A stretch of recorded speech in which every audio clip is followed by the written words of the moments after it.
Recognized, Uncle Walker, D01. Recognized, Emily of Arden, D12. Recognized, Joe Moniac, D05. Hello team, welcome back and thanks for joining us for episode 24 of Whelmed Season 4. My name is Rich and with me is my co-host Emily and producer Neil. Hey everyone, in these review episodes we'll be diving into the plots, characters, Easter eggs, comic book history, and everything else of Young Justice, and use all of that as a springboard to talk about the creative writing process along the way. Our review segments will avoid what few spoilers are left for the later episodes, but we'll be discussing them in detail in our final segment, Crashing the Mode. Forager's told me so much about you. Does he know you're here? He'll be so excited. And Forager is excited to see Forager as well. But first, Forager has to attend to Forager's Green Lantern Corps business. This Kaiser Thrall is known as the Kaiser Thrall. With all that out of the way, let's hand it over to Emily for. Hello, Megan. The title of this week's episode is Zenith and Abyss. The release date was May 26th, 2022. The in-episode dates were September 11th and 13th. The writer was Akira Mark Fujita. The director was Christina Soda. And the voice director was, as always, Jamie Thomason. Special voice credits this episode, D. Bradley Baker as Chameleon Boy and Tomartu. Ben Diskin as Orion and Ma'ala Fa'ak. Nika Futterman as the Green Lantern Forager. Phil Lamar as J.M. Jax and Aquaman. Jason Marsden as Danny Chase. Phil Morris as Drew Zod and Lore Zod. Nolan North as Cruel. Carrie Walgren as Phantom Girl and Saturn Girl. Just in time for your next mission. This week's episode begins on Oa, where Lore Zod tries to check up on the status of the Kaiser Thrall, only to be informed that it's on its way back to Earth with a contingent of Green Lanterns. And with that new knowledge in hand, Lore makes a chilling comment about Tomar Ray's son and heads back to his commandeered bioship. After the credits, we head to the Phantom Zone, where most of the OG team has finally located Connor. They try to talk him into coming back to Earth with them, but Superboy believes they're all just hallucinations and refuses. And unluckily for all of them, Drew Zod overhears the conversation and confronts them, looking for a way out of the zone for himself and the rest of the Kryptonian criminals. We cut to the Watchtower, where Miss Martian has been summoned to assist with the Kaiser Thrall, which has been brought back to Earth by Green Lantern Forager. As we saw in a previous credits scene, the Green Lantern Corps determined that the Kaiser Thrall contains a human consciousness, and they need McGann's help to communicate with him. It turns out that the Kaiser Thrall is actually a young runaway named Danny Chase, who was abducted, experimented on, and eventually trafficked to Apocalypse, where Desaad tortured him before placing his brain in a floating box that we all see now. It's so messed up. Danny's powers include telekinesis, multidimensional powers that cause him extreme pain and are slowly killing him. McGann establishes a mental group chat between Danny and the other heroes, and everyone promises to help him in whatever way they can. But that conversation is interrupted by an incoming message from Mars, which turns out to be Prince Jem, calling to inform again that Connor, he believes, is still alive. We cut back to a very still alive Connor in the Phantom Zone, who keeps having flashbacks to happier times with the team as well as his time in the zone, as he attempts to reckon with the fact that his friends are actually in front of him and not hallucinations.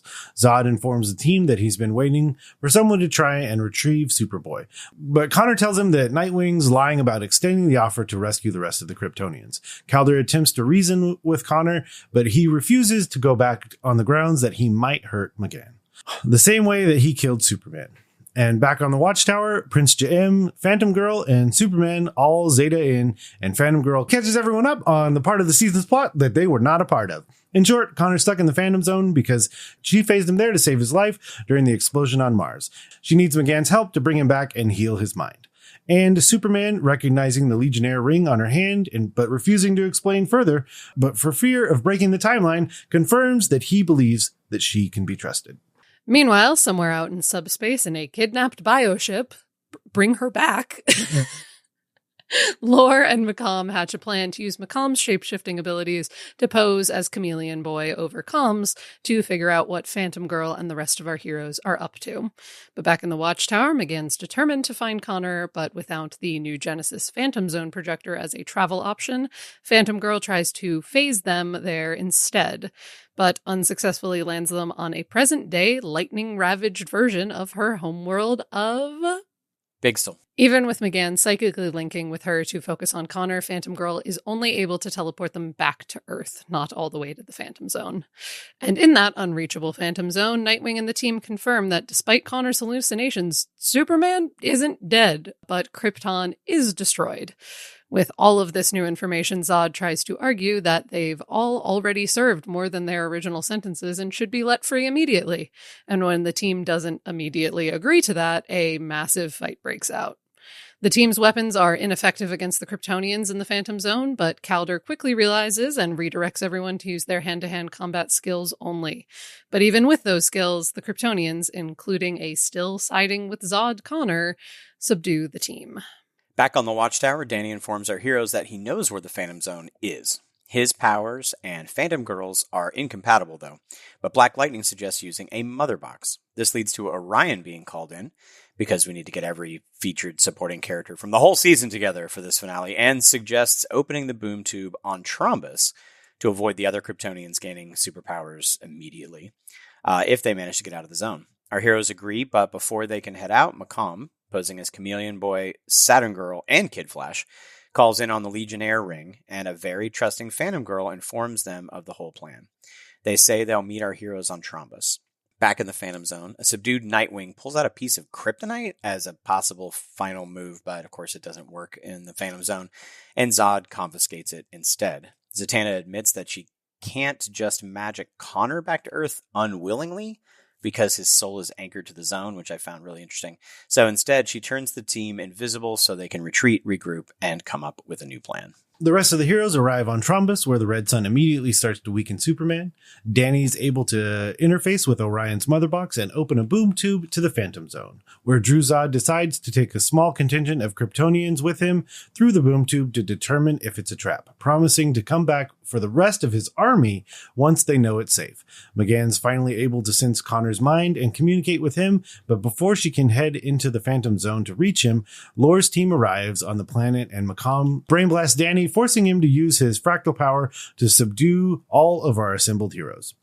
Meanwhile, in the zone, the team sees the boom tube and, not knowing who opened it or where it leads, decide they can't let anyone else get through it. Back on Trombus, the main Kryptonians emerge from the Phantom Zone, and while Connor immediately collapses due to his injuries and the lack of a yellow sun, Lord Zod welcomes his parents back to this dimension and promises them the galaxy is theirs for the taking. Superboy, are you alright? I'm fine.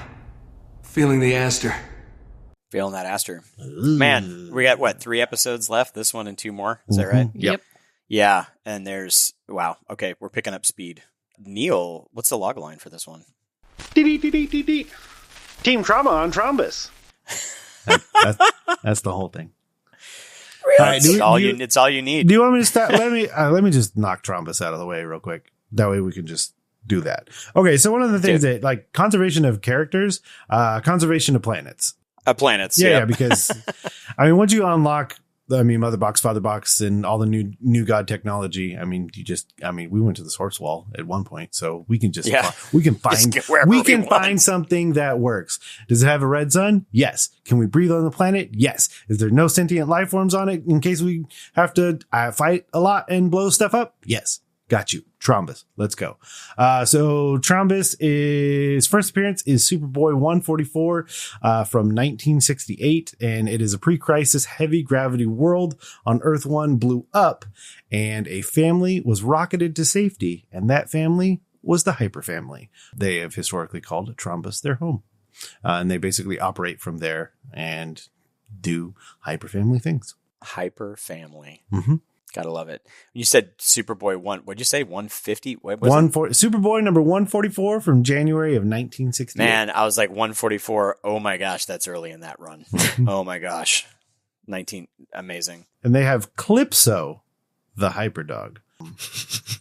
Yeah, they were. Yeah. Welcome back to the 60s. Uh-huh. I love that. You have some opinions about Tomar too.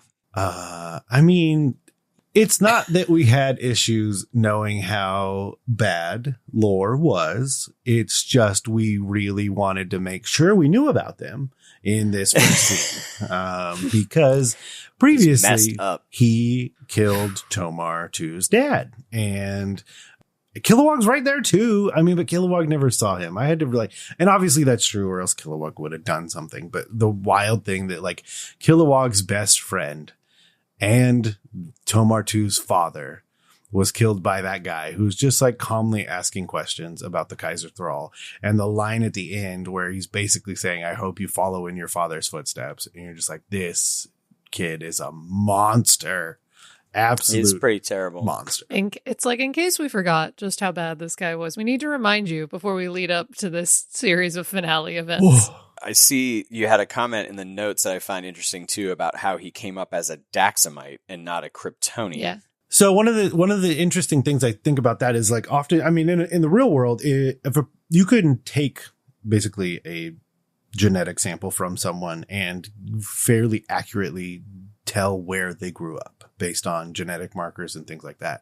So it's interesting because in the YJ,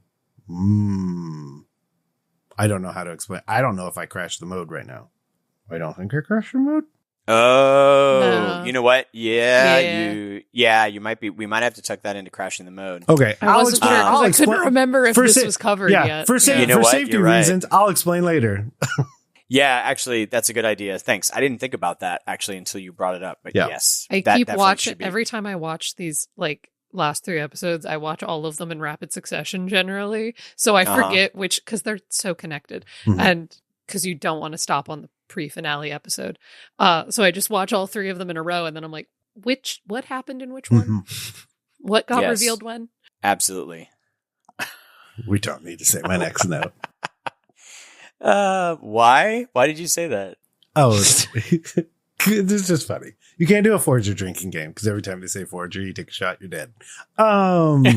Speaking of Forager, I think it's very funny that Green Lantern Forager has the line, "This Kaiser Thrall is named Kaiser Thrall," which is the most inevitable peak of the linguistic choices made for the Foragers. And I'm like, of course, this is what happened. This is the only thing of its species that we know of. So it's the pronoun and the name to all Foragers. Although we're jumping back and forth, but the whole Danny Chase thing, that, I mean, it doesn't matter when I watch it, that scene will hit every single time. But this rewatch, there's the chance that Danny passes away and that he's choosing to do that to help the team by opening the boom tube. And like, I can't quite tell if that's 100% what's going to happen, but obviously he's choosing to give part of himself to accomplish that task by opening the boom tube, by working with the mother box. So he may or may not die in doing so. Macomb obviously chooses to do that, but the Kaiser Thrall keeps working. So I can't quite figure out, like, was it working anyways? And Desaad added Danny to it to make it something more, or is it because the mother box is currently attached? So I think is happening. I looked at that too, and I'm like, wait, okay. I had to sit there and I'm like, did he kill Danny? And I don't think he did. I think what he did is because when they show up, if I remember correctly, when they first show up and they have like the groupthink, right? Danny appears, right, sitting on top of the box. And to me, it's like, oh, he's free to show himself. Like, he's free to show his personality. He's not being dominated. He has free will and thought again. And when Macomb shows up, I look at that and I want to think like, okay, he just he quote unquote destroyed that personality, like construct. But Danny's the one who has the interdimensional powers, right? Like, he's the one who is able to do that fractalized thing. That's not a mother box thing, right? So that's what I was kind of thinking. Like, I still am not 100% sure whether Danny but it sounds like because Macomb was dominating him before, right? So making him do what he needed him to do. Yeah, we got the mode gets crashed on the rest of this conversation. I forgot. Great. Yeah. I remember as we started.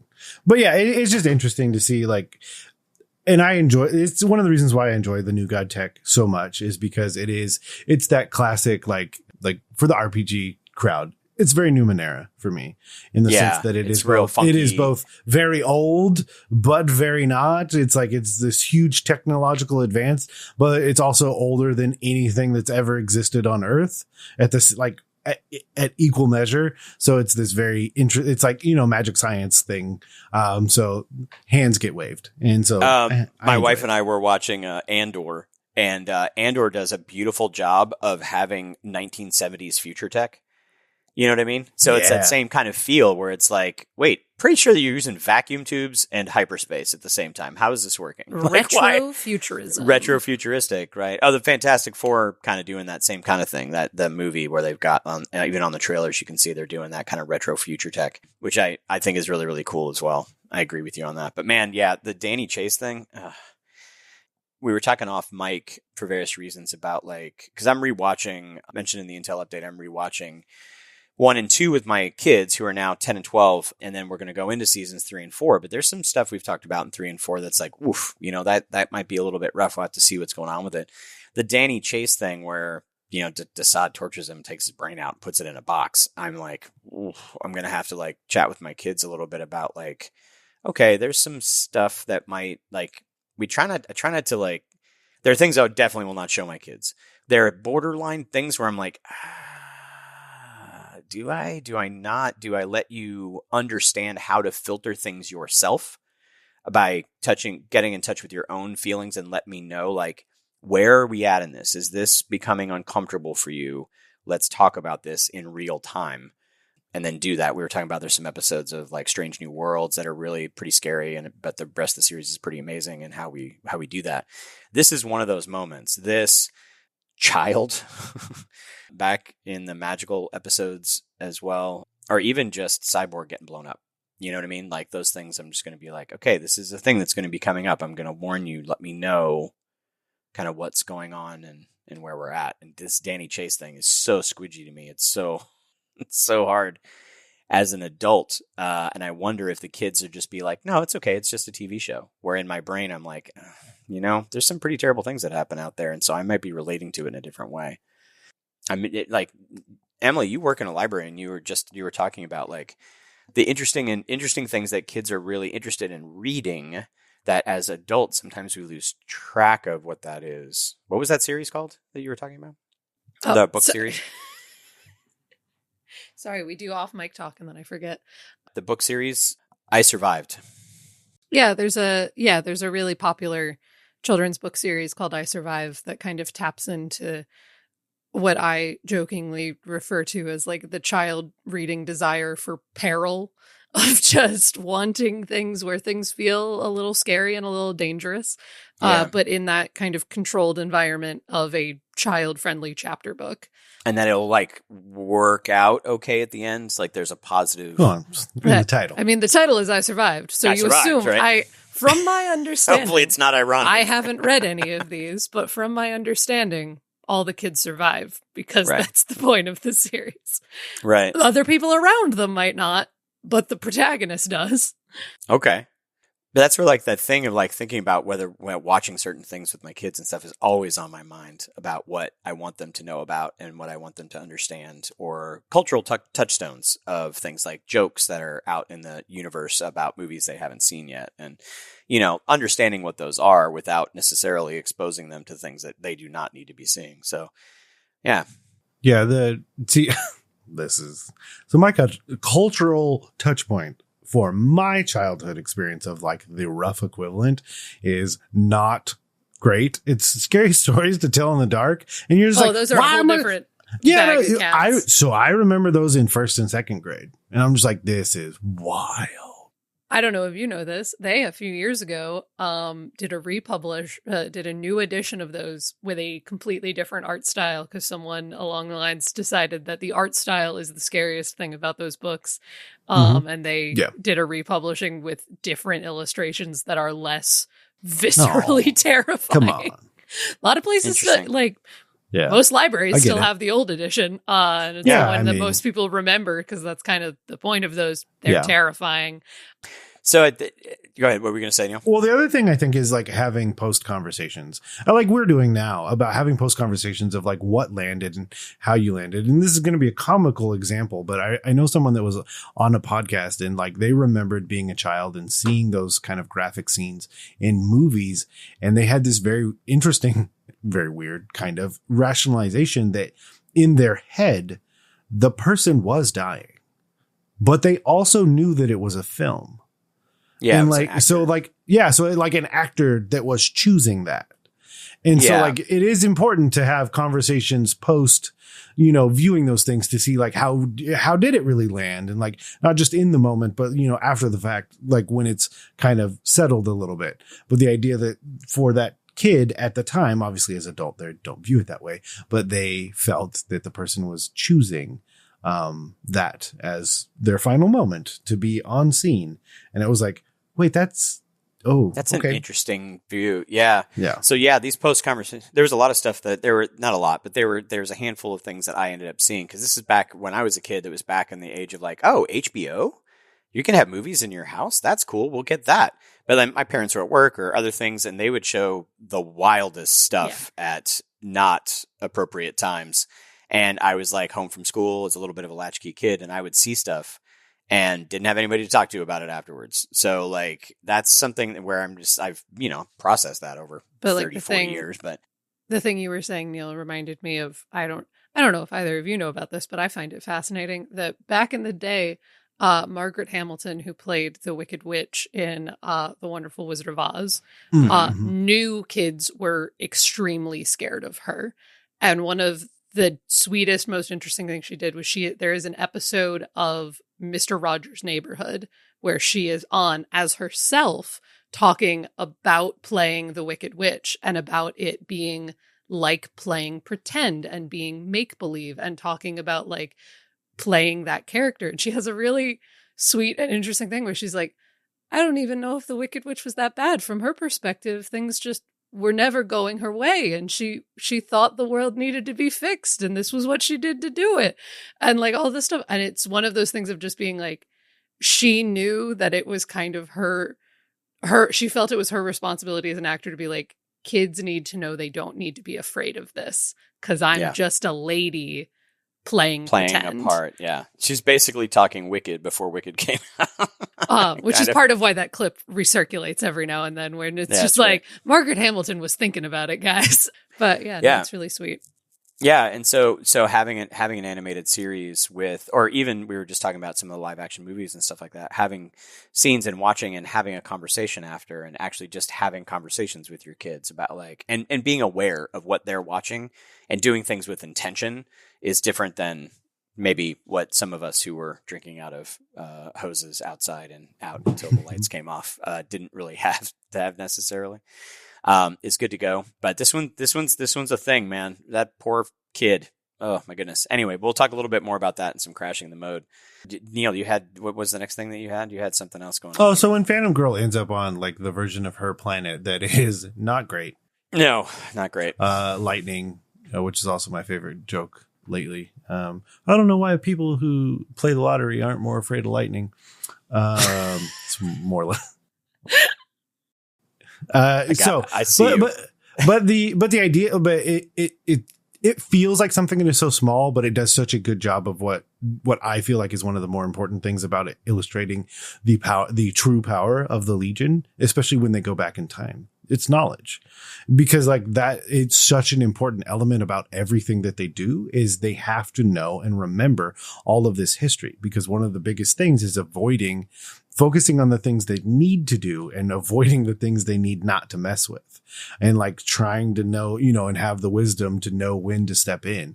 And so I think it's just nice. Like it is a single line, but I think it's really important to continue to illustrate like what is the mission of the Legion, to like, oh yeah, no, I remember this is all of these years ago, but I know exactly where I am. I know exactly what's happening because I know these things. Are you talking about her line about like, this is over there's a shining city kind of thing? That this is my home. I know, basically this is my home. I know exactly where I am. Right. If it was my time, the shining city would be right here.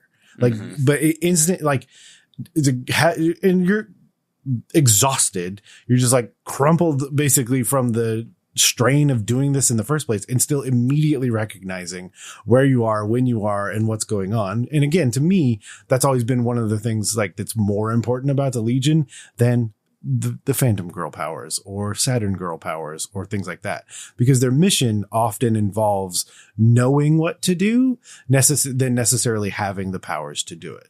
Yeah, I agree with you on that. And what's interesting too, that some people don't realize, is that a lot of the teenager kids that are in the Legion, they have these superpowers. They're not the only person on their planet that has these powers.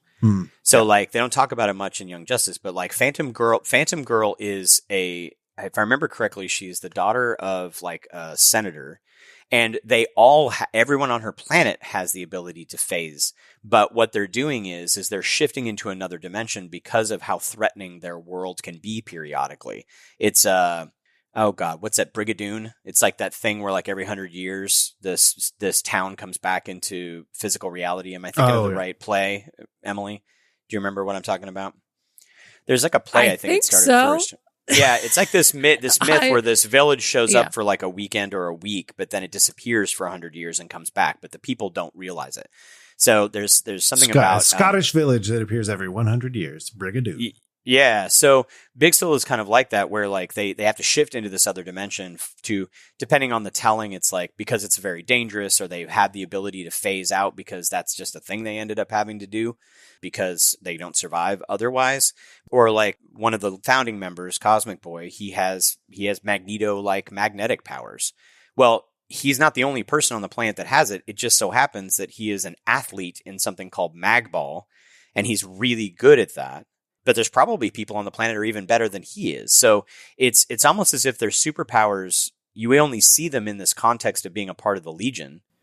But there's literally other people on their planet that have these abilities. So it gets to be this thing that I really like you're talking about, where it's even like the whole Young Justice thing. Like, yes, the kids have superpowers, but really it's kind of a spy show. And they happen to have superpowers, right? Or like the Fantastic Four, right? They're a family and scientists and explorers. Oh, and also they happen to have superpowers, right? And so with the Legion, it's like the stories, yeah, their superpowers come into play, but it's not usually about the special effects, right? It's about what's the drama of their situation. The drama of their situation is usually time traveling. It's usually intergalactic politics. It's usually some other thing happening. And they happen to also have superpowers. Yeah, I love that as well. I meant to say right before that, the timing of the true exasperation of Dear JM, shut up. What? So Phantom Girl keeps getting cut off by JM because she keeps wanting to say something, and you can even hear the intake of breath of like to start saying something, and then he's like, oh, and also, and she's just like, oh, okay, this is time sensitive, sir. But at the same time, I very much appreciate that you got me here. I can't really say much at all because I couldn't have got from Mars to here without your help. Stop talking. Yeah. And also I think that's part of what he's I think he's trying to do, but he's actually interrupting, is they know him, they don't know her. Yeah. So he's trying to say like, oh, I think I believe her. And oh, by the way. No, but she didn't really open her mind all the way. But the part she did, right. I believe her. No, I believe that she believes. And he was like, shh, it's okay. Oh, yeah, absolutely. What else you got, Neil? Roll in. Nope, that's it. I mean, magic spells, you got boulders fall on my foes. It's when we're in the Phantom Zone and they kind of just don't work until Calder says, hey, actually have it focus on them, because which is very interesting, and we could probably spend multiple episodes physics on of the Phantom Zone. Yeah, because it's like technically like the magic isn't engaging directly with them, so it doesn't actually work because they're deciding that the boulder doesn't actually hit me because I don't want it to hit me. But if the magic directly engages with them, like cartwheel away from me. So that's what that spell was. And the one where she gets grabbed up, she starts to say fire, but then nothing happens because she gets grabbed up. And the last one is glamour, hide the team. And so, yeah, those are the spells from the episode. And the last one is just, so Tikal is definitely far too close to the command chair of the war world. And it gives me deep pause, but it also made me think of Dr. Claw from Inspector Gadget. And now I just envision Vandal petting Tikal because I don't want to envision, Clarion anywhere near that chair. So just last night we were watching Inspector Gadget, a classic shows. It was yesterday morning. We did a Saturday morning cartoons with different serials and other kinds of stuff with our kids to have that experience. And one of them was an Inspector Gadget. Nice. So we just watched that. It was fantastic. My note on that scene is that Teakle should rightly be directly in the center of that giant chair because that's how tiny cats work. They don't know that they're tiny and they're going to take up the most space possible. I feel like Teakle would adjust size and just take up the whole, like, and just go. She's baby still. She's still a kitten. She only has 2 modes. She has kitten and she has big cat. She can't be like a large cat, but still a cat. You know what I picture is I want that for her. I want that for her. From a distance. I don't know why I've decided that's definitely how Teakle works, but my brain is like, no, she doesn't have a middle form. Until she grows, Teakle. She needs time to grow. Yeah, She's never just seen a growing kitten. Yeah. I see Teakle, like, as you're far away, she's really tiny in the chair, and you're like, oh, I could fit in that chair too. And as you walk toward her, she slowly adjusts her size, like you're like the perspective until you get there and realize she's taking up the whole chair, and you're like, that's weird. And then as you walk away, she shrinks back down again and is just messing with you with perspective as you go toward the chair because she's evil. So the last one I have is interesting, is that to mimic a voice, Macomb feels like a full transformation. Which I'm on board before, but like, have we ever seen it where there's less than that? Where it's like, nope. She's like, so. I just transformed my head. Oh, I don't know. it just came to mind. Like, could you do part? Like, I'm trying to think through. So McGann did it with the blood transfusion. Okay. And McGann grows extra limbs and transforms herself into her, but a mermaid, all the time. That's right. So like, you can do stuff. I also look at it like, Ma'alafa'ak doesn't. He's not as good as McGann. He's just not as good at doing the things. So he kind of has to be like, no, I have to like be in character. Yeah. Right. But when they're talking, I'm picturing them earlier when they're talking and he's jumping between the voices. That's what I was thinking too. That they're literally like watching him jump back and forth between Imra and Chameleon. Exactly. Wood. Yeah. Okay. My one random note for that particular scene is after Phantom Girl says that Connor's alive, when Macomb as Chameleon Boy says, that's great. I feel like you can hear like the barely concealed nervous laugh in his voice where he's like, oh no, this is terrible. My sister's going to kill me. Like, oh no. But he's like, that's great. Stay in character. This is a horrible development. There is that beat pause. Yeah. It's like, it's like you're still in character and they're not going to notice, but me knowing what's going on, I'm like, I noticed. It's funny because, like I said, we're in season 2 rewatching with my kids, and there's all of those moments where somebody's like, says something terrible's happening. There's a beat pause, and then Aqualad goes, wonderful, or like, like that kind of thing. Perfect. Fantastic. But there's a beat pause where you're just like him going like, oh, seriously? That's great. And then Artemis is doing it later. Yeah, that's funny. What else you got, Emily? So a lot of my notes, no surprise, are about Connor and McGann for this. Yeah. I deeply love that literally the second someone gives McGann credible hope that Connor isn't dead, she's 100% ready to immediately tear across the entire universe. Logistics, planning, never heard of them. We are finding my fiance immediately. Yeah. And they're like, are you sure about this? And she, as quickly as possible and speaking 100 words a second, is like, am I sure that I would do whatever I must to get Connor back? Do you even need to ask? I'm going right now. Like, yep. I was like, she is ready to throw herself into a burning building to get her fiance back. And I love her for that. I love that we get when Connor is having all of his like trigger moment flashbacks, that we get the little team photo backstory for that photo that is hanging in Artemis's house. We get to see that because it has been a while since I rewatched season 3. I'll admit that. So I don't think when we see that photo that we actually get the backstory of it. Like, this is when we actually see it. Initially. Like, I remember when we saw that photo in that scene, we're like, oh, based on what everyone is wearing, this is when that photo got taken. Right. But we didn't have any actual confirmation until this. And it's just a nice little scene of like, this is what family is. We love that. Okay, hold on. So there's a funny mistake that happens. Is it that McGann's outfit is the wrong color? Is it that also Connor goes from wearing a short sleeve to a long sleeve? Yeah. Really? In that scene? I didn't catch Well, that. he I have has to go more rewatch it. shots. in the original photo, he has a long sleeve on because it's like wintertime, so they all have their coats. So Yeah. he has a long sleeve, but in the scene leading up to it, he has a short sleeve. Ah, Interesting. Okay. So like he goes like this, podcast. Great job, Neil. Everyone Visualize saw you do it. that. Visualize Yeah. it for yes, us. gesture Right, so yeah, everyone yeah, can yeah, see yeah. on this audio meeting. So he puts his arm around McGann, and then it takes the photo, and like real quick, boom, his sleeve grows. It doesn't matter. You don't notice. You don't notice unless you're us. You know what? It's not a superpower he's had to mention in the past. Yeah. It hasn't really come into play.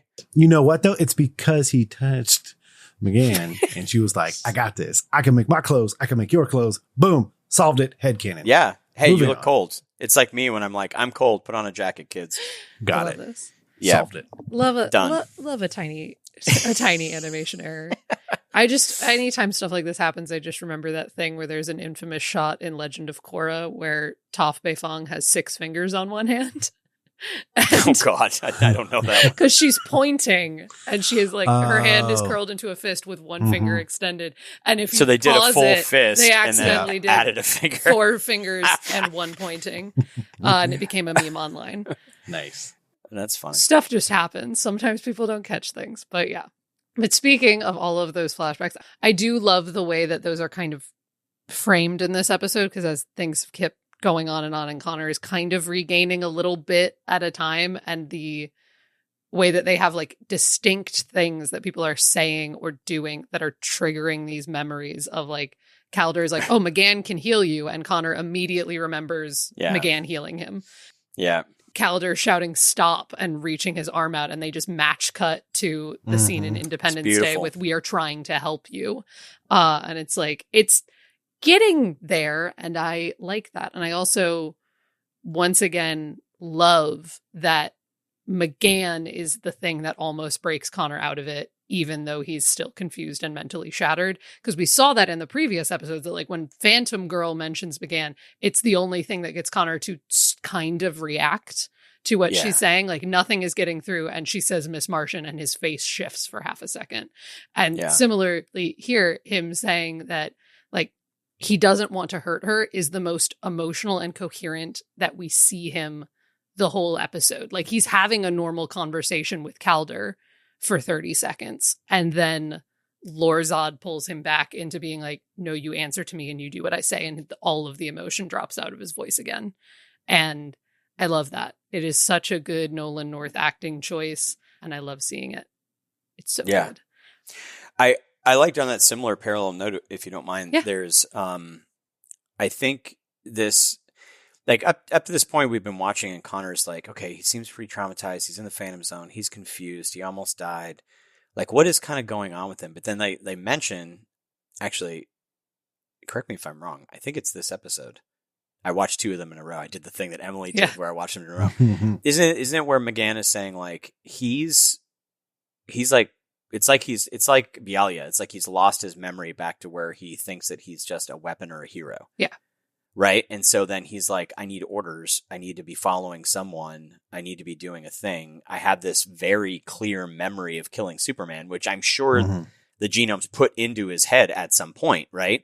Because his memories, it's got to be so confusing for him about like, what is my actual memory? What did I actually see the sun that one time, or was it the genome's putting a memory of me in a field looking at the sun, right? It's got to be really tough for him to be popping back and forth between what is real and what was a real experience, a real lived consensual reality experience, and what was this memory, you know? It's because McGann says he's reverted back to his base Cadmus programming, and Superman says so he thinks he's just a weapon again. Yeah. And he mentions it in the episode as well. Right. Connor says, I'm just a weapon. Which kind of helps to like clarify for me a little bit, like when I watch it, like clarify, okay, this is what's kind of been going on. It's not just I have a little amnesia, you know, or I'm a little traumatized. Like it's a much deeper thing. But then that also brings up a question for me too. Like he's reverted to his base Cadmus programming. I guess that kind of makes sense. But I guess McGann she had taken out the negative stuff, but she had to also try to figure out how to leave Superboy's personality. and his personality is based on the Cadmus programming in some way. So that's got to be tough for her to figure out like what to keep and what to get rid of, you know? The way I have always interpreted that line is that in season 1 of like the McGann has erased any of the whatever is just that she's taken out any sort of command phrase stuff. You are fully in control. Red sun. I've taken out that. If there was anything else like that, nobody can do a factory reset on you. Nobody can just password activate, mess with your head anymore. Broken all of head. that is gone. But all of the stuff that is things you saw and experienced, I can't take those away. That's just stuff you experienced. You were taught that. I can't unteach that. And that's why I think this is interesting in terms of like, they say he's reverted to his base Cadmus programming, but it's not the same as Bialia, because the thing in Bialia was Superboy had nothing. Was they took away the last 6 months of his memory, and someone He's says blanked. 6 months ago he didn't exist. So he is nothing in Bialia, quote unquote. He is just instinct and rage. He has nothing to draw on, yeah.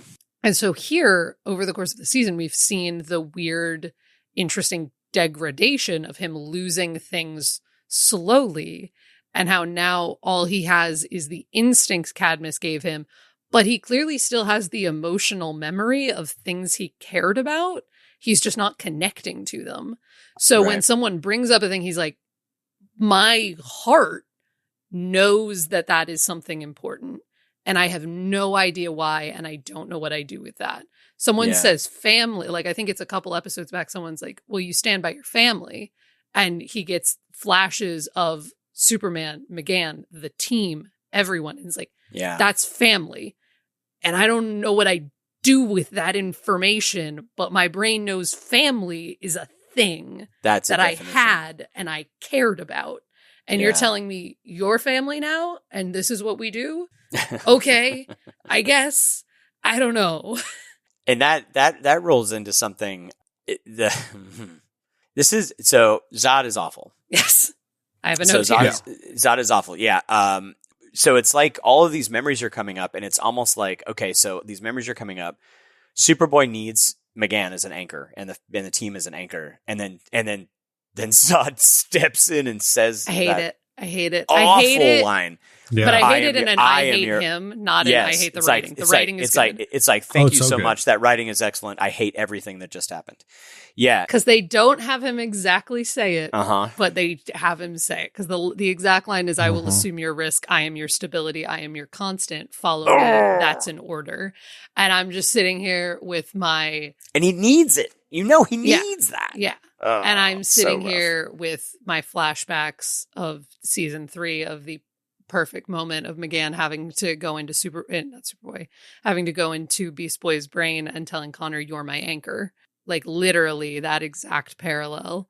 And it breaks my heart because again, it's that emotional memory of Connor understands that concept because he is that concept.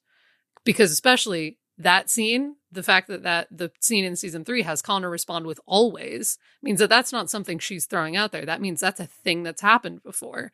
That is a thing in their relationship that he understands and believes and feels. So messed up. So to have somebody else who doesn't even know any of that throw that at him and have his heart know of like, that's a thing and that's a thing I'm part of and be manipulated in that way, it shatters me. Well, the thing of it is, you have to contextually, it also establishes so much about Zod. And I mean, also, did we know that there was just that many of them? Or was this the line this that is like, the first mention that there that's are what I more thought, too. It was like, Kryptonians out there that makes your just brain don't go, forget it's Yeah. not just this all island. the Oh other no, that's bases worse. And That's I was worse. like, oh, Everything's gross. worse.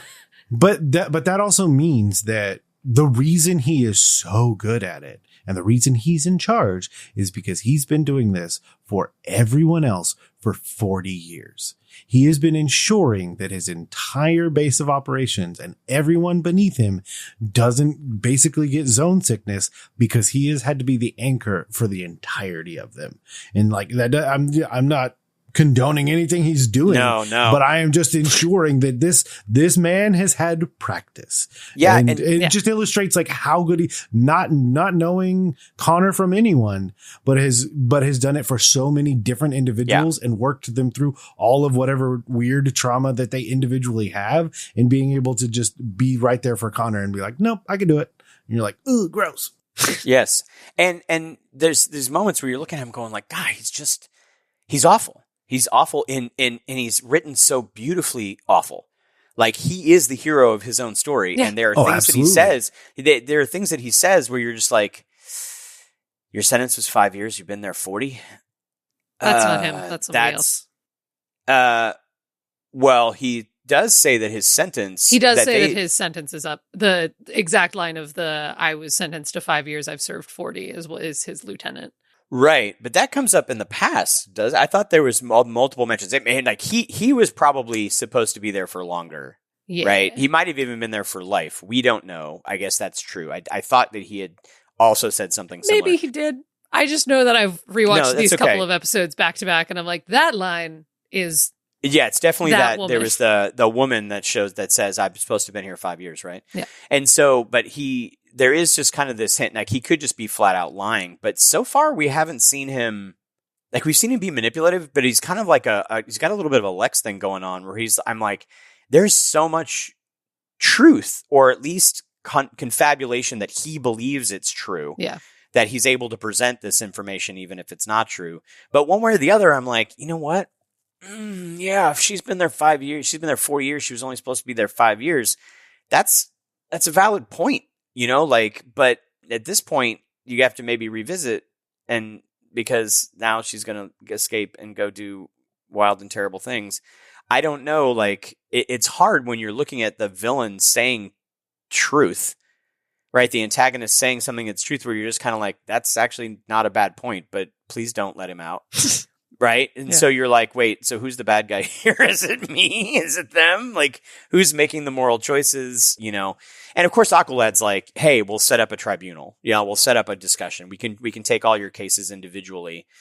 I can also see why they would be mad at that, and mad at that response. You don't have control over us. You weren't even the people who put us in jail. You're not even members of our own species. Right. Like, what is happening? Of course, then part of that is like, well, your original sentence was 5 years and then being released back onto Krypton. We can't put you back on Krypton. That is out of the question. And now you've found out that if you go somewhere else, you get superpowers, but that wasn't on your radar before. So now you're trying to get the like bonus out of being released and we get superpowers that let us take over the world. And you're like, no, we can't agree to that one. Oh no. So it's true. And then I'm thinking about like, what would be the real world equivalent? So what would it be like? So somebody who's in jail for a long time and they get released from jail because they've served their sentence, but they find out they inherited an island and have tons of money to be able to do whatever they want. Like what's like the moral kind of equivalent for a human? So you would have to have someone that has been jailed in a place that is not their home. So like, let's say someone is here someone is in the US, they have committed a crime. Let's keep this morally fine. Let's say they do embezzling. We're not going to do the real mean crimes. We're going to do embezzling. They're going to serve 10 years. And in the interim, the country that they were from no longer exists. Yeah. That's a thing that can happen in world politics. It is taken over. Something happens, and the country that they would then need to go home to doesn't exist. So what is the solution to this? Where do they go? But then you find out, like, what if the country that took that country over is just like, what if there is a huge benefit to the situation that they are now in? Like, do you send them back to that country? Do they just stay in this country? Do they? Yeah. And then you're like, yeah, we probably need to get a group together to talk this out, because what a predicament we have found ourselves in.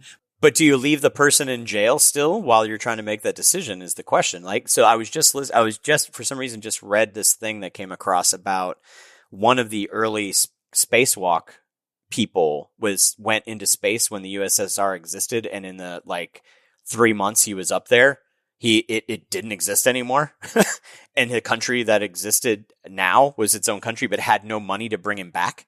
And he ended up being up there for like, it was some outrageous amount of time, like almost a year. But because they literally couldn't afford to bring him home and had no coordination to be able to bring him back down. So he left, and they were calling him like the last citizen of the USSR because he literally couldn't come back to the planet. So like it's an interesting moral question and quandary that makes this an interesting moment where you're looking at, no, Druzad is terrible. And also, how does this fit? Like, it's the gray area thing of like, if he was supposed to be in the prison for 20 years, 30 years. Say he was supposed to be in the Phantom Zone 30 years. He's still 10 years over his thing. And yeah, it's weird. It's a weird one. And it also has like the weird thing of it being like somebody in prison serves their sentence and then is telling you as they're about to be released from prison, like, and now I'm going to go do that crime again. You're like, what? You can't just say that. What do you do with that? In your case, somebody gets released for embezzling and is like, great, love to have my freedom back. Time to go embezzle again. And you're like, but you can't do that. You can't tell me you're going to go do that. Really good point. Hey, I'm in here because I tried to take over Krypton and they didn't like that. So now I'll just take over. But it's a different planet. It's like a whole different thing. It's got to be a different crime. And you're going to give me superpowers. You're going to catch me first. That's a fantastic point. Oh my gosh. My last note is just the thing that we had been referencing, crashing the mode for a while, of Connor leaving the boom tube and just immediately succumbing to his injuries. It's like, yep, that's Chekhov's lava burns and devourer scratches for you. Those have just been sitting there being like, these will be a problem later. Yeah. This is a secret problem for when we need it later. You can almost see it in their faces of just like, oh, I'm glad we weren't injured. Because... in the 40 years we were in here. Yeah. And it does make me wonder, like, it also, the look on their faces were like, to me, it was almost a moment of like, well. Whoops.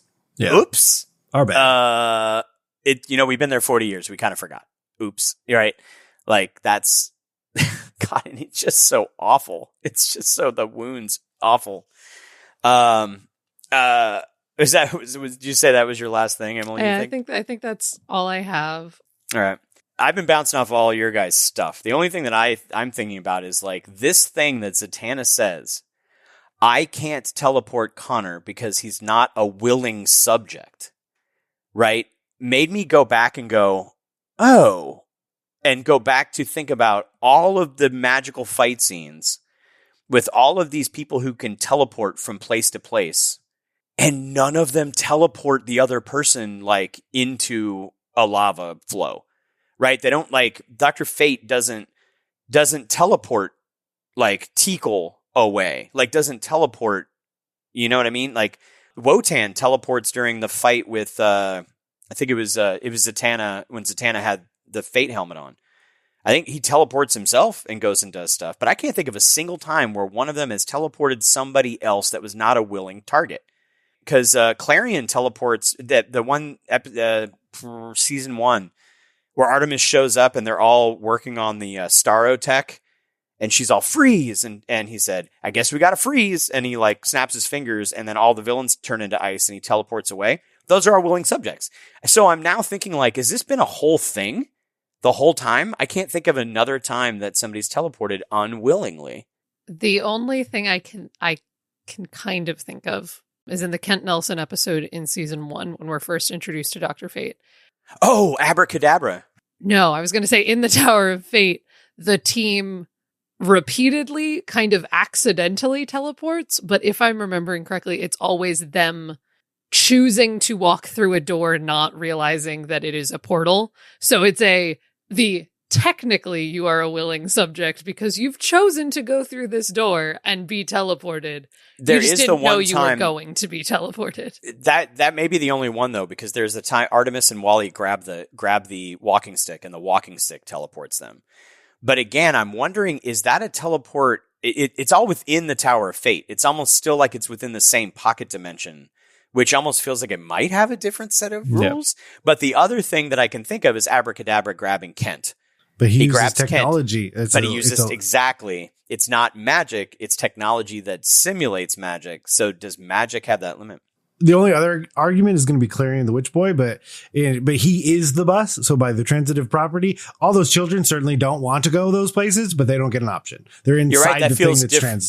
They're inside. Feels different. You don't get an option, and so the thing with Artemis and Wally getting transported, they get teleported because they grab on to the staff, right? Yeah. Mm-hmm. And they're like, I can't let go. Yeah. So there is perhaps the argument to be made that the way that staff works is if you've grabbed the staff, you've willingly consented to whatever the staff does. Like that weird kind of loophole magic. That's true. Of like, sure. The staff wasn't just sitting there. You engaged with the staff. And this is what the staff does. The staff assumed you knew, understood how it worked. Yeah. Yeah, totally. I get that. Yeah. So that was interesting to me to go back and try to figure like, wait, has this been a thing the whole time and I didn't think about it? Or, and did I not think about it because the teleporting was happening at the power of plot, right? Like, oh, well, why doesn't Dr. Fate just teleport Wotan into a mountain and kill him? Well, that's not a dramatic story, so we can't do that. But now it's like, there's this thing set up. She does say something about him being anchored to the Phantom Zone specifically, which may also be a reason why people can't escape the Phantom Zone with weird technology or magic. But it does feel like there's something more going on, like magical rules. With the Phantom Zone, well, you have to think that everything, like all of their ability to touch and engage and interact and everything is based on like how they're interpreting the world. When the Phantom Zone projector is functioning and Zod is like, no, let me go. I want to be free.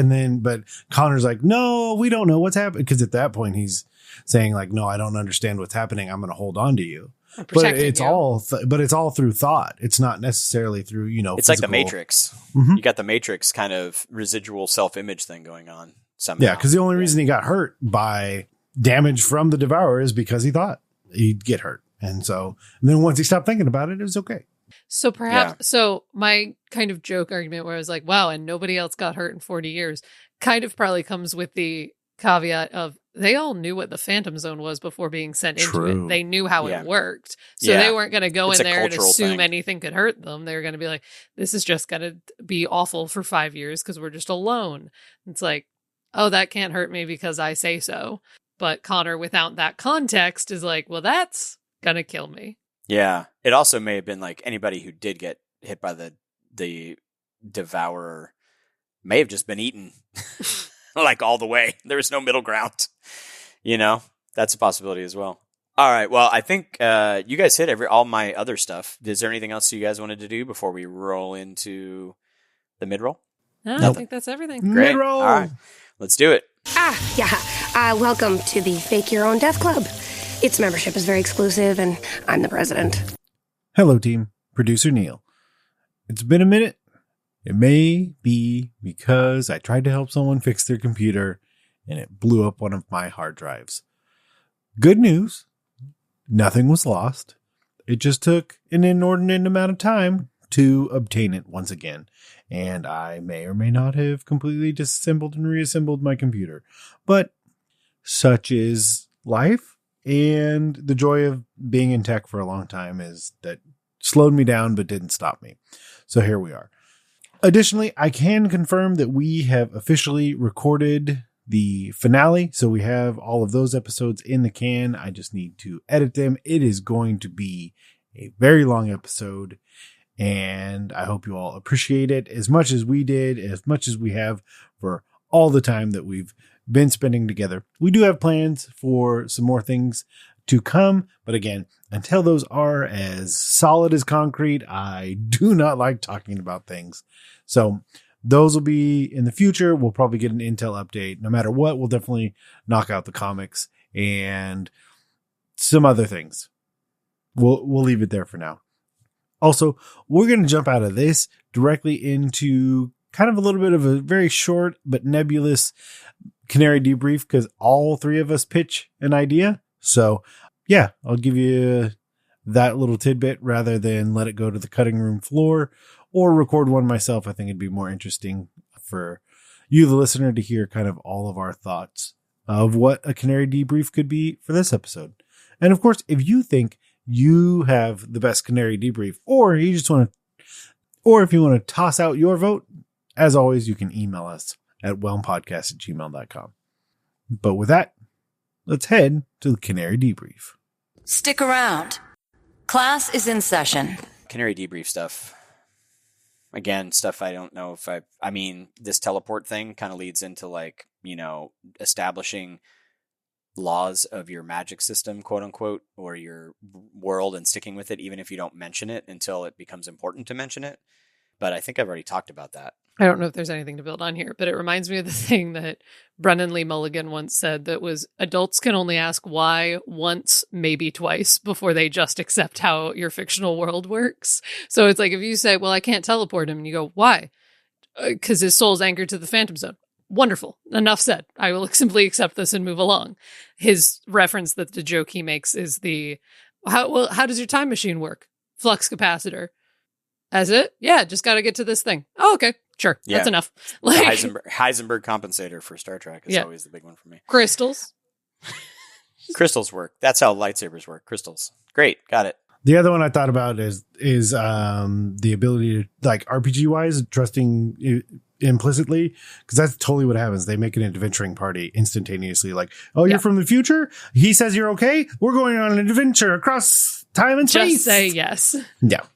Yeah. That's another one. But yeah. I've admired your stance on animal rights for years. In fan service, we take some time to highlight amazing fan-related creation celebrating DC, Young Justice, and other creative works we think Young Justice fans will love.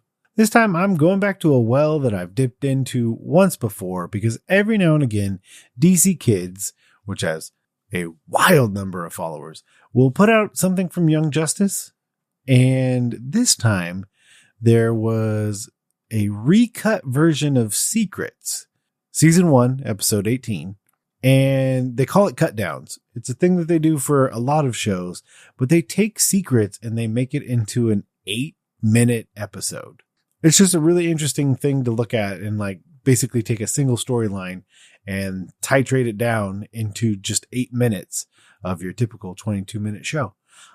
I think it's really interesting to look at an episode from this perspective to see kind of what someone would think the most important 8 minutes of that episode are. So you'll find a link to that in the show notes. But with that, I think we should crash the mode.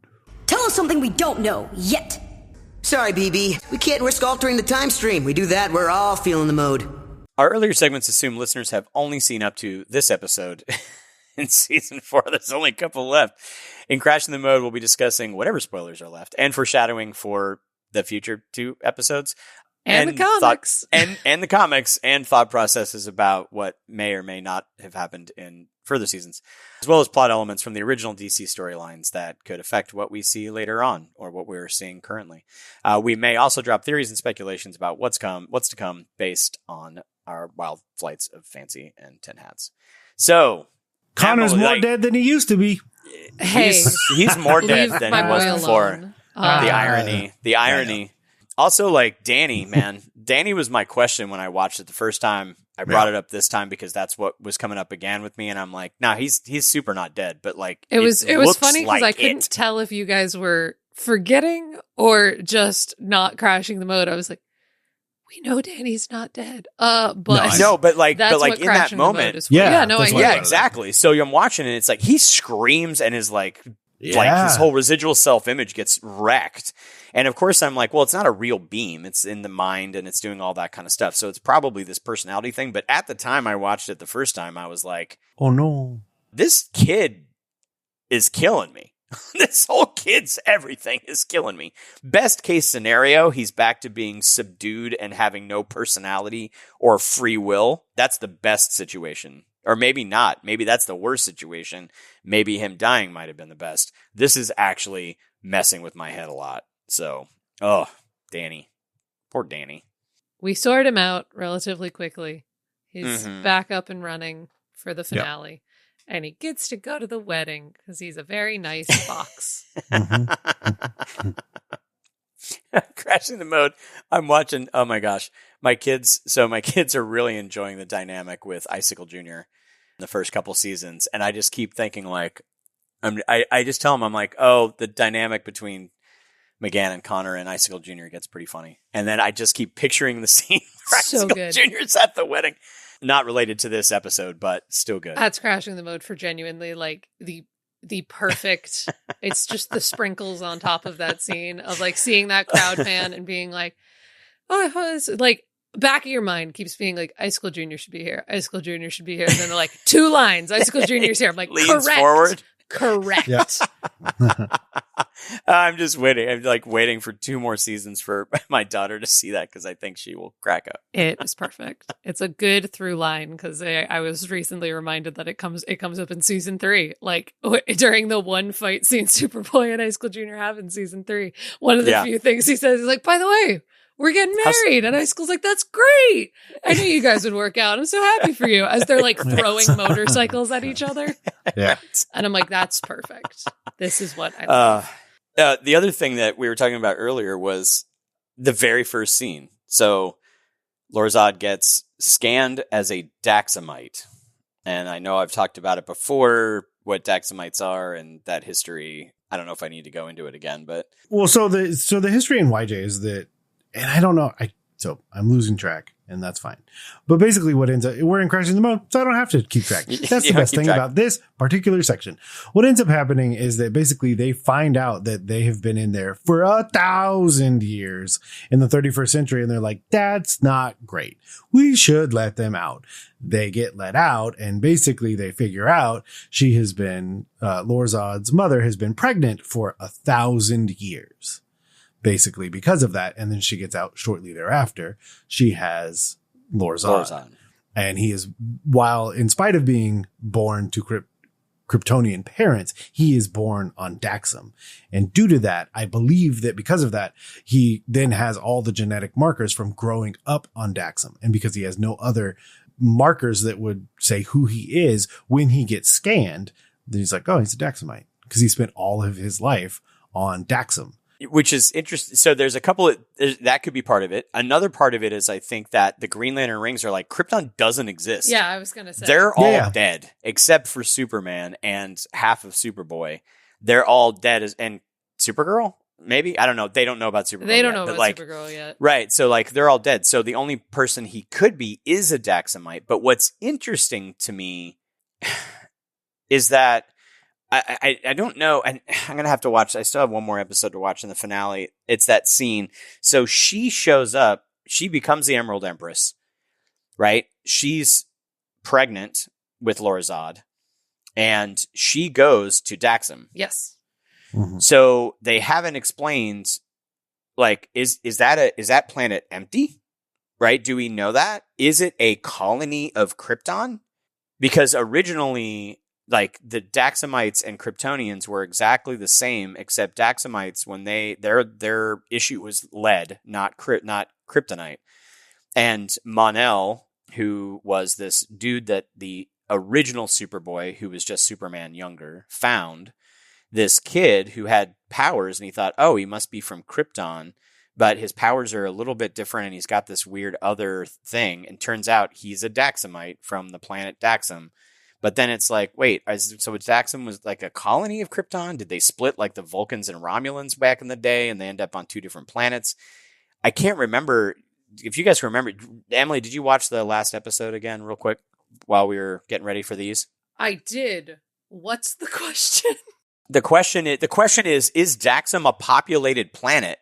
And if it is a populated planet, it is, yes. And Neil's shaking his head. So it is a currently populated planet. Mm-hmm. So that means that the Green Lantern Corps, and it must be because the Green Lantern Corps is like, oh, he's a Daxamite. I'm like, oh, well, this answers the question. Like, Daxam is clearly a populated planet, or he couldn't register as a Daxamite in the current timeline, right? So he goes there. He's born a Kryptonian. He has Kryptonian markers, but then Krypton doesn't exist. So if he's got Kryptonian markers, then that means Daxam is actually a colony of Krypton. And why aren't we talking about that? Like, if that's the case. Yes. Right? Daxam is a populated planet. Yep. Chameleon Boy's planet is not populated. Is not a populated planet. Mm-hmm. It is a pristine, untouched world for blah, blah, blah, blah, blah, all that stuff. And that's where I think when I'm thinking back on the episodes, I get a little confused about which one's what. Because then that means, right? So the white Martians. Yes, that is the implication. ends up on that planet. And so then that means Chameleon Boy's people are really the descendants of Martians. It just gets wild. And these are the things that I look at Young Justice, and if it was in the hands of any other writer, I would be like, what are you doing? But like Miss Martian being the origin of Beast Boy's powers, or at least like the trigger for it, may or may not be magic. We don't know. Like that stuff, that is just deep, deep understanding of character and elegance and making the universe work together to make sense. And this thing with the White Martians going to Chameleon Boy's planet, and it's 1,000 years, but you'd think that Chameleon Boy would know. There'd be some historical thing, like we weren't here 1,000 years ago, or we came from another planet, or you'd think that he might know. I mean, Rich, do you know everything that happened in 1025? I don't, but I do know historically that we have records before 1025. So you would think that there'd be some cultural... I mean, we don't get to see Chameleon Boy's homeworld, but it might be interesting to see if there are some cultural things that, you know, Greg and Brandon wanted to bring into the 31st century. I've had a thought now. Share a thought. This is half-baked wild flights of fancy, as we say. I wouldn't put it past Macomb in settling a new world to create a fabricated history that completely erases the everything that happened to them on Mars as being, we are leaving that trauma and discrimination behind and we do not speak of it anymore. We are a new people. Oh man, that is, yes, I can. You're just full of excellent points this episode, Emily. No, you're right. What do you mean? Macon never lies. He never does anything wrong. No, that makes sense to me, because he might as well just, like, let's create, what do we want? Yeah. Let's change our story. Let's change our trauma story to something that we would rather have be our story, because we have a whole fresh start. So why carry that trauma there? Why not let it go and create something else, which makes sense to me. That's fascinating. I like that. So what? Anybody else have anything? Danny's not dead. Superboy's much more dead than he was the whole season. He's only mostly dead. Mostly dead. He's go through his pockets and look for loose change. He'll be fine. Except for his haircut. Zod gets beaten. There you go. Hashtag Zod's awful. Hashtag Supergirl Zod exists. Let's throw out more. Oh, yeah. Halo is a mother box? No, that was, we got that one, I think. War World. Beast Boy's in bad shape. He's in better shape. Off screen. He is now. He's in good shape now. But he was bad shape. We'll She's get still to a mother that. box, though. Yeah, anyway. All right. I think that might wrap it. Yep. I think that's it. With all of that, I think we can Zeta out of the Watchtower. Thanks for spending some time with us. We don't read all of this anymore, Rich. I'm just leading it in for Neil. That's all. Hey, Neil in the future. There's your tag. If you'd like to join us in discussing this incredible series, you can find us on Twitter at the YJ Files, on our website, crashingthemode.com, and you can even email us at whelmedpodcast@gmail.com. You can also find us on YouTube, Stitcher, Spotify, and iHeartRadio. And if you'd like to support our show, please consider sharing it with a friend and joining our chats on social media. You can also support the show by giving us a 5-star review and or rating on Apple Podcasts or your podcatcher of choice. The ratings, comments, and subscriptions help others find the show. If you do leave us a rating, please let us know at our email address or on social media, especially if you're outside the US, as we have to look a little bit harder to find those. If you are able to support us monetarily, please consider becoming a patron at patreon.com/crashingthemode. Even $1 a month can help us bring you even more awesome discussion sessions, interviews, reviews, and more. And remember, stay whelmed, everyone. Neil, you're just changing the pace of it every time on purpose. It's good. And I'm watching you. I'm lip reading and watching your mouth and trying to follow you. I'm choosing not to look at either of you and just I'm ruining your plans. I'm trying. You've been listening to Whelmed, the Young Justice Files podcast. Our hosts are Rich Howard and Emily Booza. Our editor and producer is Neil Powell. Our theme was composed by Emily Mio. Our logo was created by Kevin Bates. Whelmed is a fan-made podcast and is not officially affiliated with DC Comics, DC Entertainment, Warner Brothers Animation, and any other owners of Young Justice or its related source material. As such, these companies have sole ownership of all symbols, images, names, logos, and proprietary material related to Young Justice. Original content of this podcast is ours under Creative Commons. Thanks for listening, and stay whelmed.